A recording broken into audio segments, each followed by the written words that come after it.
In a flashback for another week, the last full week of the month of April. May is getting closer and will arrive early next week after we see temperatures getting more spring-like. Glad to report. Not tonight.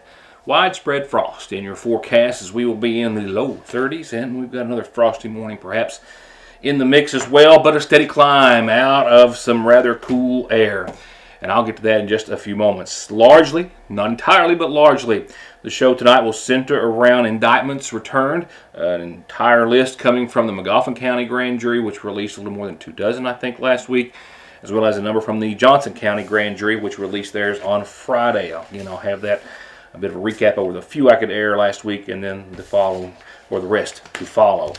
And, of course, a lot happening on the calendar and elsewhere. Let's talk about what's happening later on. My apologies. I know, it's been since before Christmas and I still have this nagging cough. Could be allergies now. Nevertheless, if I stopped the program every time I coughed, we would never get through it. So, bear with me if you will. Magoffin County senior citizens are going bowling tomorrow, and just in case you're planning on going and may have forgotten, you need to be at the Magoffin County Senior Citizen Center by 1:15 because that's when they are leaving to make it to the alley. Their time is to start at 2 o'clock, so the senior citizens going bowling tomorrow, and you need to be at the center if you're going by 1:15 at the latest. Well, I am working on, actually, Heather is working on a complete list of all the names and sports and things of that nature, but we have to get it out there tonight. I wished our Special Olympics team from Magoffin County the best of luck on Friday before I left you. I'm sure that had nothing to do with the outstanding success they had at their Region 8 meet at Johnson County at Johnson Central High School on Saturday, but they all came back winners and are all going to state. Not one, not some. All who competed finished first, second, or third in their division, thus all cementing a qualification for the state games in June. How's that for some outstanding competition? And I think a little fun was had at the same time. The Region 8 of Special Olympics meet at Johnson Central was a huge success, and we wish to congratulate all of our athletes. I think our team, if I'm not mistaken, is 14 athletes strong. And again, all that competed finished either first, second, or third. They all got on the podium, and we wish to congratulate them with more to come. Indictments, and a number of them, right after the break.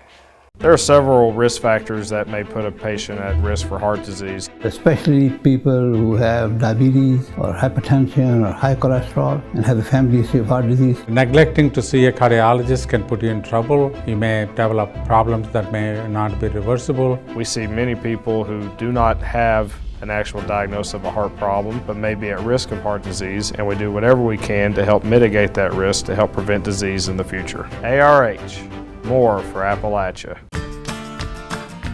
I believe in Kentucky. I believe in Kentucky.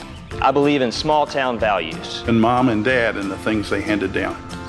I believe some of the best people in the world are farmers. I believe in insurance that protects families, homes, and cars. I believe in always finding a way to do what you love. I am Kentucky. I am Kentucky.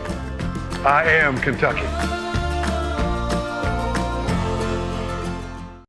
Whether you've got a new ride and you want it to stand out in the crowd, or you want your current ride to look and feel like a new one, no one does lifts, wheels, and tires better than Conley's. Stop in now for spring tire specials, free quotes, and 0% financing, or log on to conleytire.net.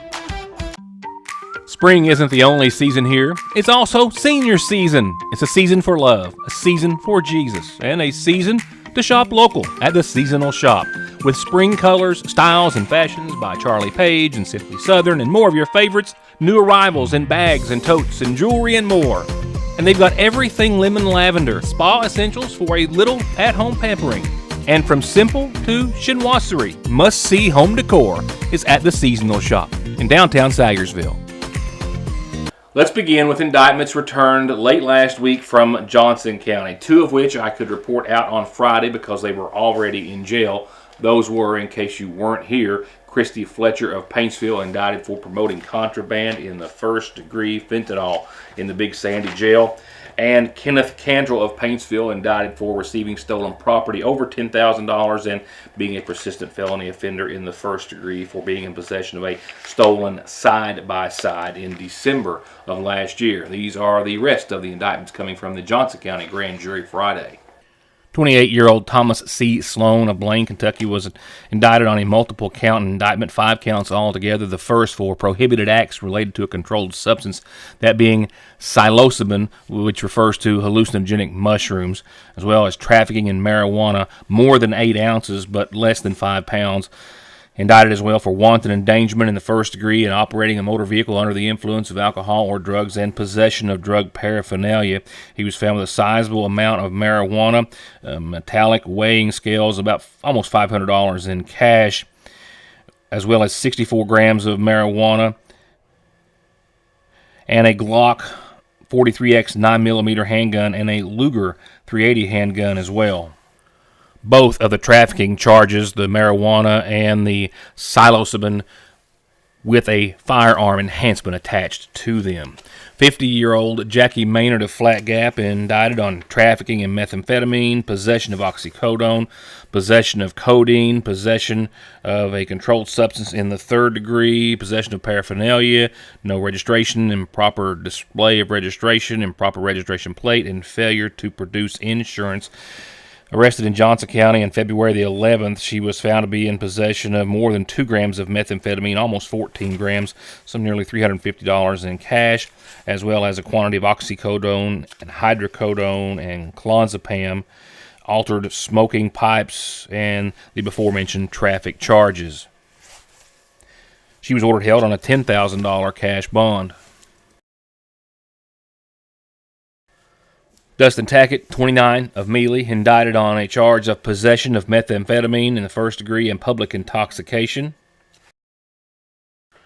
And Tackett as well named in a separate indictment for bail jumping in the first degree. Danielle Markham, currently lodged in the Big Sandy Regional Detention Center, was indicted on 4 counts of promoting contraband into the Big Sandy. This on around February the 6th, when she is accused of trying to have smuggled methamphetamine, heroin, fentanyl, and prescription medication into the jail.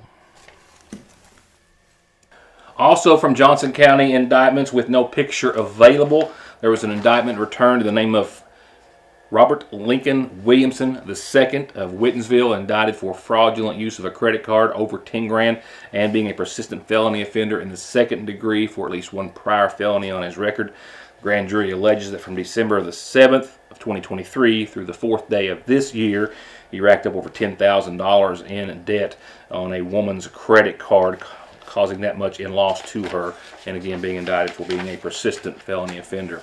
Here in McGoffin County, Thursday, the sitting grand jury released over 24 indictments. I was able to report the following to you on Friday: that of Henry Clifton of Prestonsburg for trafficking in fentanyl derivatives and possession of drug paraphernalia; Jeffrey Likens of Sagersville from Far Meadow Fort for possession in the first degree of a controlled substance; Nathaniel Stevens of Sagersville for wanton endangerment in the first degree of a police officer and fleeing or evading police in a motor vehicle. Excuse me. As well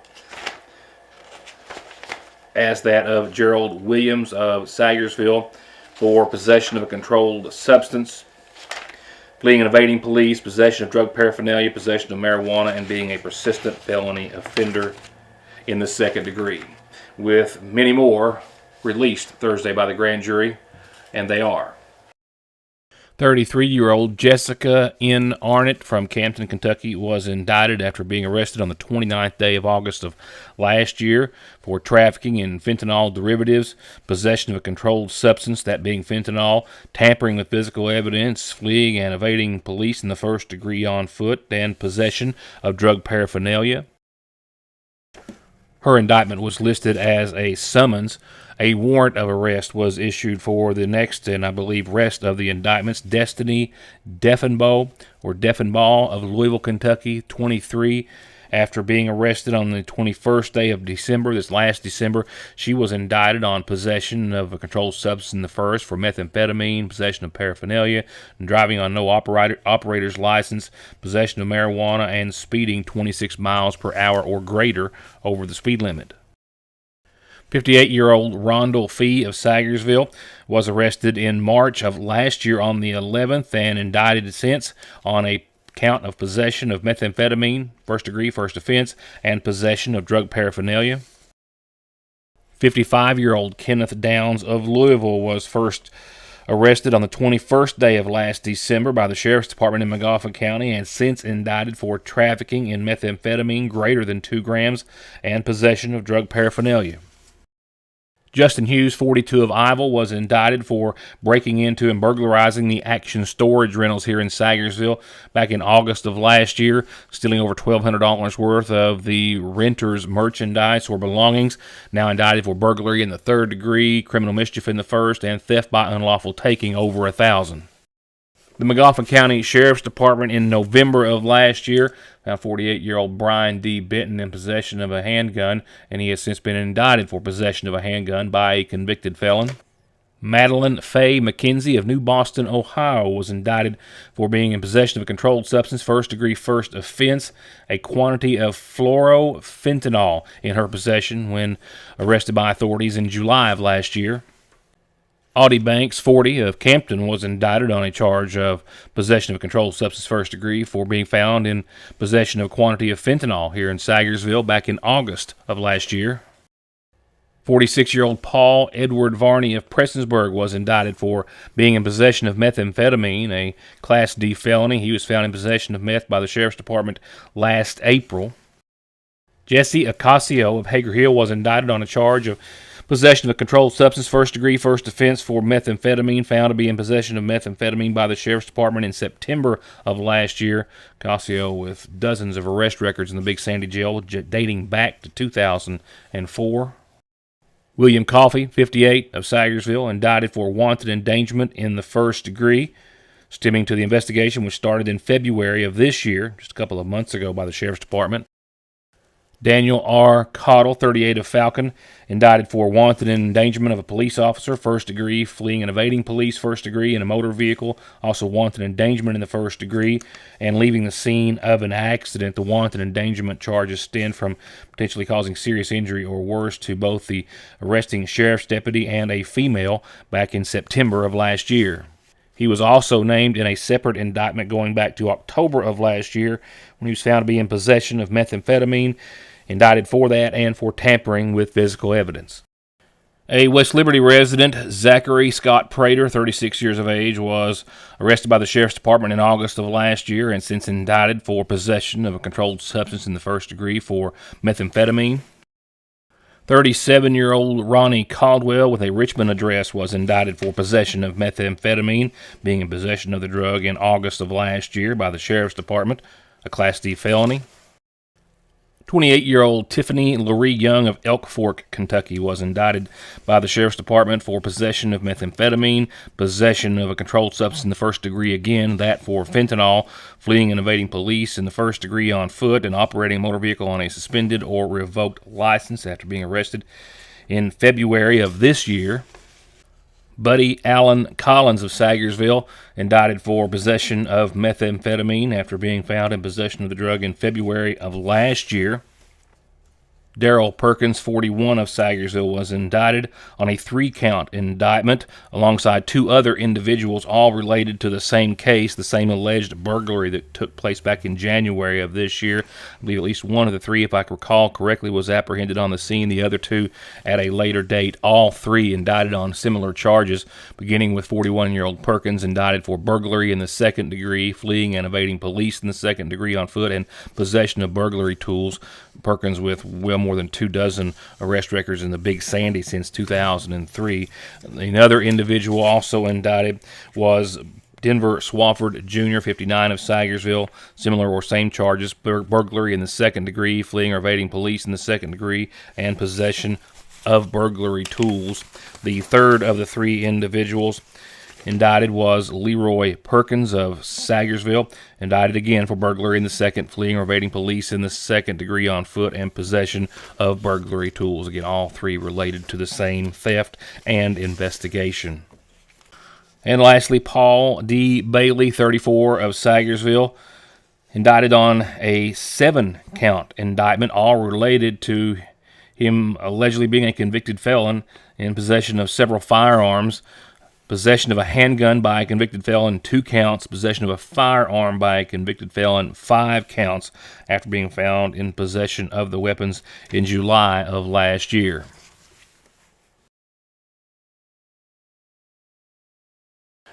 Coming from the McGoffin County Grand Jury with no supporting picture available, also named in those indictments was James LaVon Arnett of Sagersville for possession of methamphetamine, tampering with physical evidence, fleeing, evading police in a motor vehicle and on foot, public intoxication of a controlled substance, as well as an indictment in the name of Cammie Prater of Sagersville for possession of methamphetamine, tampering with physical evidence, and possession of drug paraphernalia.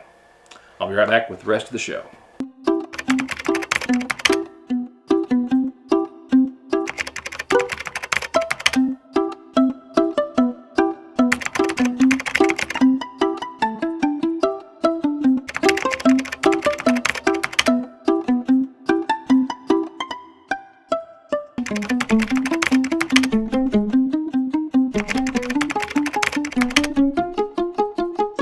At Big Sandy Healthcare, our mission has been to provide quality healthcare close to home. And you are invited to tour our Women's Health Mobile Clinic during our open house event on May 1st from 10 to 2 at our Physicians for Women facility at Auxerre. Refreshments will be served, and everyone that tours the mobile clinic will have a chance to win a car seat and a pack and play. Our Women's Health Mobile Clinic is state-of-the-art with a full range of services, so help us celebrate while taking a tour on May 1st from 10 to 2. Big Sandy Healthcare, quality healthcare close to home. Raise your hands. Who thinks math is hard? Now, who thinks feeding a family of 4, 6, 8, or 10 is even harder? Well, so do we. Welcome to Math and a Meal Made Easy. Did you know you can get a family meal deal at your Sagersville Lee's for as low as $4.61 a person with bone-in chicken, $4.15 a person with our famous strips? That's chicken sides and biscuits. Count to 100? Thank a math teacher. Feed a family for less? Come to your Sagersville Lee's. Someone dies in the U.S. every 7 minutes from an overdose, and over half of the population gets or takes pills from a friend or a relative. And about 46 million and counting are exposed to narcotics in their drinking water. So don't toss them, flush them, or leave them lying around. Safely dispose of your unneeded meds anytime at Parkway Pharmacy, where you can always talk to a pharmacist when you need one. Thanks to you, Fraser's Prater Drug has been voted #1 in customer satisfaction with Good Neighbor Pharmacies for the 7th year in a row. With curbside pickup for all of your prescription, allergy, or even multivitamin needs. Or come in and pull up a stool while you shop, or just visit downtown and treat yourself to something extra tasty or sweet. Where locally owned means a more personal, reliable, and friendly pharmacy. Fraser's Prater Drug. It's time for the McGoffin Farm Bureau calendar, community calendar announcements of the evening this week, this Thursday. A community baby shower for all expecting moms up to 60 days postpartum. 1 o'clock at the health department. Baby supplies, door prizes, gift cards when you complete the event. Information and resources for you and baby. To register, call 606-889-0328. And one guest per lady or mom-to-be is allowed, 889-0328.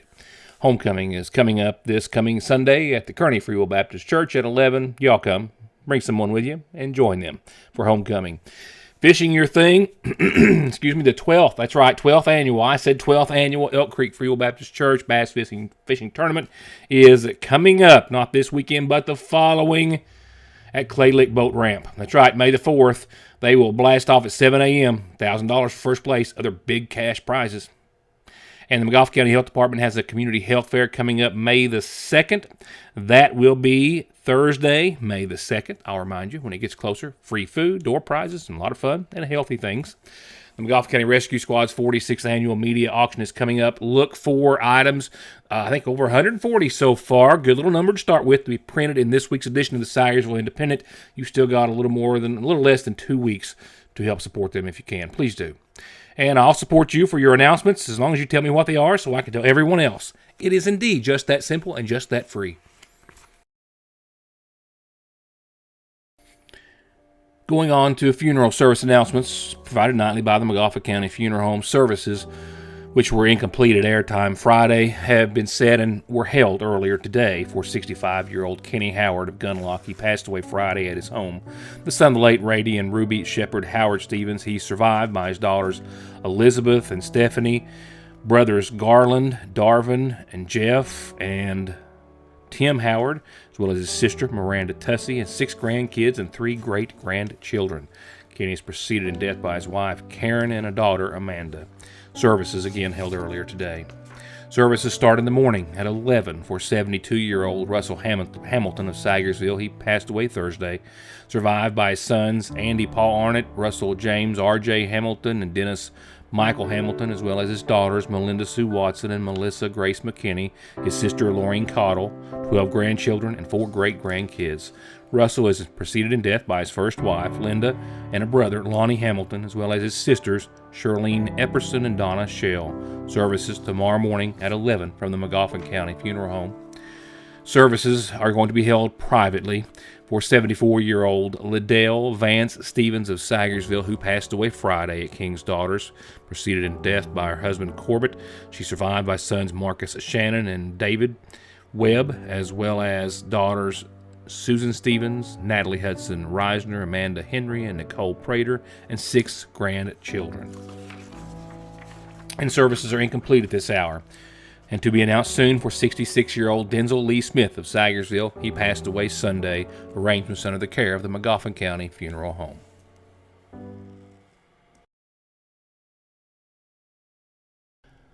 Don't forget the big Robotics Expo tomorrow evening, 5:30 to 7:30 at the McGoffin County High School. You can meet and be shocked and impressed and just left gobsmacked by the talents of all these kids and teams. MC Magic, SGS, Robotics Rockstars, MC Mastercrafters, NME Rock and Robo Panthers. They're all going to be there. I think there might be a few little surprises in this thing too. And if you've got a kid or a student, or you are one who's interested in learning more about the First Lego League, First Tech Challenge, or the Challenger Learning Center, tomorrow night's where you want to be, 5:30 to 7:30 at the McGoffin County High School. Hope to see you there. Now let's talk about your weather. We had, a low this morning of around 31 degrees. So says the computer here, which is much smarter than I am. And we topped out at 69, and we are at about 65 and a little more, a little fraction over 65, and falling tonight. Winds out of the west around anywhere from 2 to 4 miles per hour. Currently had a gust of 13 earlier today. Humidity, you can tell, way down. 24%, zero rain, sunrise 6:48, sunset 8:16, in case you're wondering. Not a cloud, not a speck, not a thing in the sky over downtown Syersville in the studios here at Your News Today and the Syersville Independent, and of course Independent Signs and Graphics, where we can take care of all your car wrap, window, floor. I mean, you need a decal, a wrap, a sign on it, we can make it. And that's pretty much sums it up. With that said, a frost advisory in effect tonight, 33 degrees. Yep, 1 to 9 in the morning, a frost advisory already in place because of 33 mostly clear frosty degrees. Widespread frost expected tonight and maybe a little bit a little later on in the mix too. Tomorrow, we should hit around 71 eventually. Mostly sunny degrees. Going to be breezy up to 23 miles per hour out of the south-southwest tomorrow. Shower chances not until around midnight tomorrow night, but we do have a system rolling through that does give us a 90% chance of showers late tomorrow night around the time the date changes, with winds still gusting out of the south-southwest 20 miles per hour. Those showers and no storms should and look to be gone before 7 o'clock on your Wednesday. So mostly sunny, 71, dry, breezy tomorrow.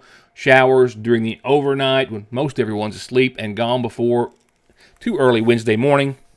67, cooler a little bit, and 37 your high and your low on Wednesday. That low in the upper 30s, which could fluctuate a little bit, gives us a chance of patchy frost on your Thursday with 71 sunny and mostly clear. A beautiful day in the neighborhood. Friday, temperatures, as we still see, are still on an upward trajectory and hit around 75. Friday with partly sunny skies. A 30% chance of showers later afternoon, maybe 5, 6 o'clock or so. A 30% chance during the overnight as well, and those should stick around to some degree into your Saturday with a 20% chance of showers, maybe a thunderstorm or two possibly in the afternoon on your Saturday as we get close to the 80-degree mark. An 80-degree mark that we should break Sunday and Monday of next week. Glad to get back to some spring-like temperatures. 83, mostly sunny on your Sunday. 20% chance of showers and storms. Almost ditto for Monday. 82, mostly sunny. A 30% chance of some showers and thunderstorms. So your weekend, not all bad. Close to 80 or a bit above. Saturday, Sunday, respectively. A little more cloud cover on your Saturday than what we would like, but a lot of sun in a lot of your forecast. And that's it for getting the week started. Thank you for being a part of it. I'll see you back here tomorrow night.